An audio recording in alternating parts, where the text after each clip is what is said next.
A Little Princess. Chapter 1. Sarah. Once on a dark winter's day, when the yellow fog hung so thick and heavy in the streets of London that the lamps were lighted and the shop windows blazed with gas as they do at night, an odd-looking little girl sat in a cab with her father and was driven rather slowly through the big thoroughfares. She sat with her feet tucked under her and leaned against her father, who held her in his arm as she stared out of the window at the passing people with a queer old-fashioned thoughtfulness in her big eyes. She was such a little girl that one did not expect to see such a look on her small face. It would have been an old look for a child of 12, and Sarah Crewe was only 7. The fact was, however, that she was always dreaming and thinking odd things, and could not herself remember any time when she had not been thinking things about grown-up people and the world they belonged to. She felt as if she had lived a long, long time. At this moment, she was remembering the voyage she had just made from Bombay with her father, Captain Crewe. She was thinking of the big ship, of the lascars passing silently to and fro on it, of the children playing about on the hot deck, and of some young officers' wives who used to try to make her talk to them and laugh at the things she said. Principally, she was thinking of what a queer thing it was that at one time one was in India in the blazing sun, and then in the middle of the ocean, and then driving in a strange vehicle through strange streets where the day was as dark as the night. She found this so puzzling that she moved closer to her father.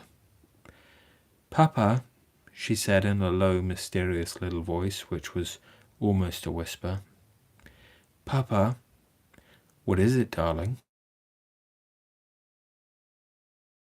And looking down into her face. "What is Sarah thinking of?" "Is this the place?" Sarah whispered, cuddling still closer to him. "Is it, Papa?" "Yes, little Sarah, it is. We have reached it at last." And though she was only 7 years old, she knew that he felt sad when he said it. It seemed to her many years since he had begun to prepare her mind for the place. She was born, so she had never known or missed her. Her young, handsome, rich, petting father seemed to be the only relation she had in the world. They had always played together and been fond of each other. She only knew he was rich because she had heard people say so when they thought she was not listening, and she had also heard them say that when she grew up she would be rich too. She did not know all that being rich meant. She had always lived in a beautiful bungalow, and had been used to seeing many servants who made salams to her and called her Missy Sahib, and gave her her own way in everything. She had had toys and pets and an ayah who worshipped her, and she had gradually learned that people who were rich had these things. That, however, was all she knew about it.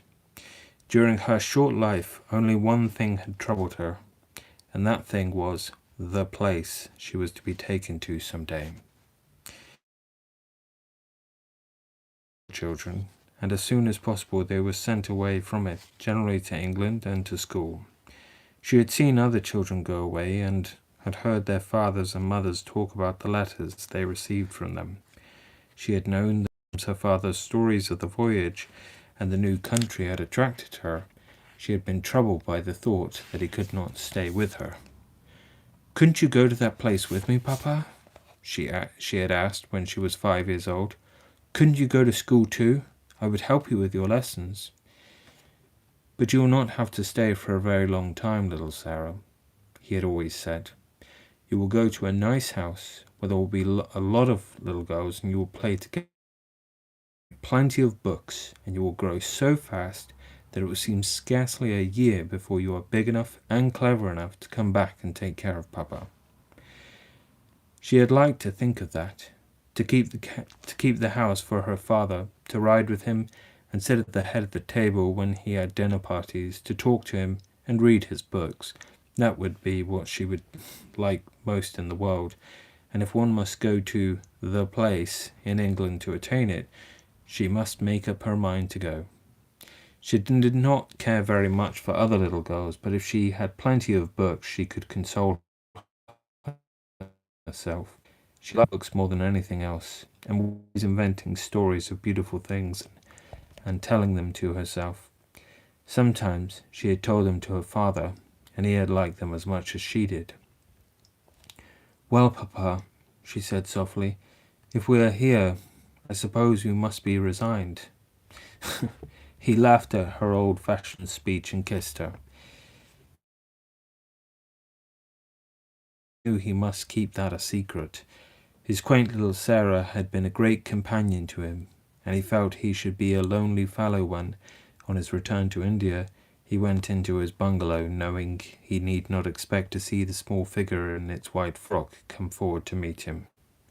So he held her very closely in his arm as the cab rolled into the big, dull square in which stood the house which was their destination.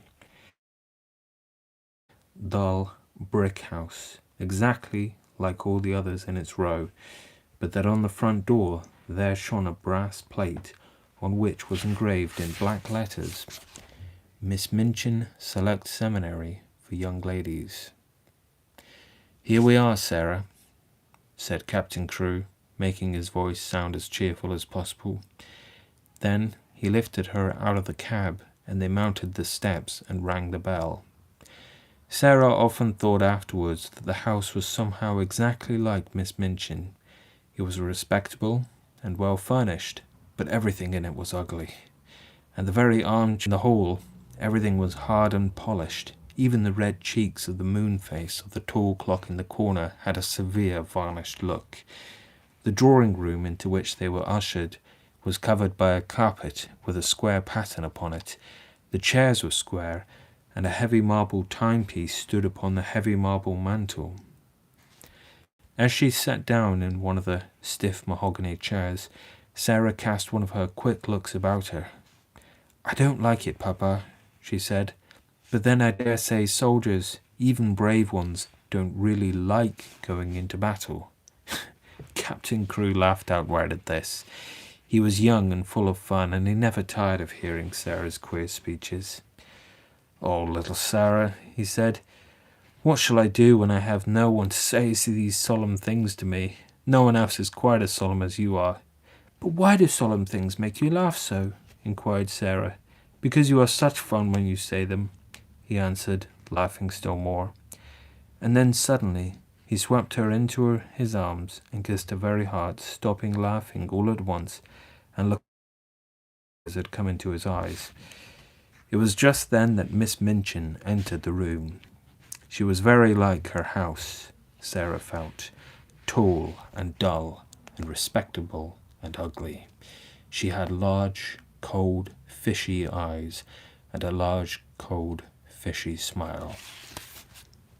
It spread itself into a very large smile when she saw Sarah and Captain Crewe. She had heard a great many desirable things of the young soldier from the lady who had recommended her school to him.